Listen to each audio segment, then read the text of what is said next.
An 8-year-old girl's brave question about her sick brother stops President Trump in his tracks. His heartfelt response leaves the crowd in tears. The community park buzzed with excitement as President Trump stepped out of his motorcade surrounded by Secret Service agents in their crisp black suits. It was a sunny afternoon, and the park was filled with families who had gathered for a special event, a meet and greet with the president to celebrate a new health care initiative. Children waved tiny American flags, parents snapped photos, and a small stage with a podium stood ready for Trump's brief remarks. But for one little girl in a pink dress, this wasn't just a celebration, it was her chance to ask something that had been weighing on her heart. 8-year-old Emily stood near the front of the crowd, clutching her mother's hand. Her blonde hair was tied back in a ponytail, and her big blue eyes were fixed on the president as he approached the rope line to shake hands. Trump, in his signature navy suit and red tie, flashed a wide smile, waving to the crowd. "Great to be here, folks, really great." He called out, his voice booming over the chatter. The crowd cheered, and Emily's grip on her mother's hand tightened. "Go on, sweetie," her mother whispered, giving her a gentle nudge. "You can do it."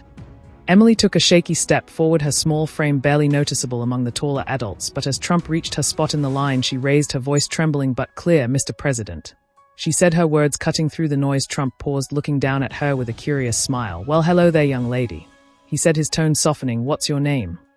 "Emily," she replied, her voice small but steady. The crowd around them quieted, sensing something special was about to happen. Trump knelt down to her level, his Secret Service details shifting slightly but staying close. "Emily, that's a beautiful name," he said. "What do you want to tell me?" Emily swallowed hard, her hands fidgeting with the hem of her dress. Then, with all the courage she could muster, she spoke. "My brother Tommy, he's really sick," she said, her voice cracking. "He needs a special doctor, but we can't afford it. Can you help him?"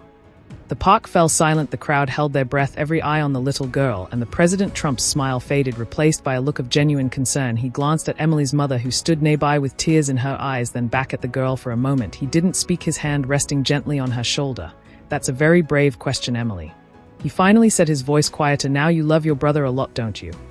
Emily nodded, her eyes welling up. "He's my best friend," she whispered. Trump took a deep breath, his expression softening even more. "I'll tell you what," he said, his tone firm but kind. "I'm going to have my team look into this right away. We're working on making healthcare better for families like yours, and I promise we'll do everything we can to help Tommy." A soft gasp rippled through the crowd. Emily's mother covered her mouth, tears streaming down her face. Trump looked at Emily again, his eyes warm. "You're a very brave girl for asking that," he added, "braver than a lot of grown-ups I know." Emily's face lit up, a single tear rolling down her cheek. Without thinking, she threw her arms around Trump's neck, hugging him tightly. The crowd let out a collective "eh," and a few people started clapping softly. Trump chuckled, patting her back gently. "You're a special kid, Emily," he said as she pulled back, her smile brighter than ever. Trump stood up, adjusting his tie, and turned to the crowd. "This is why we're here, folks," he said, his voice carrying across the park. "To help families like Emily's. We're going to make things better, believe me." The crowd erupted in applause, some wiping away tears of their own. Trump gave Emily's mother a reassuring nod, then waved to the crowd one last time. "Thank you, everyone, really fantastic," he called out before heading back toward his motorcade, his Secret Service team guiding him through the cheering families. As the black SUVs pulled away, the park was still buzzing with emotion, but for Emily the day had changed everything. She knew her brother had a chance, and that was all that mattered. If this moment touched your heart, don't forget to subscribe for more incredible moments like this. Drop a comment below. What would you have asked the president? Let's keep the conversation going.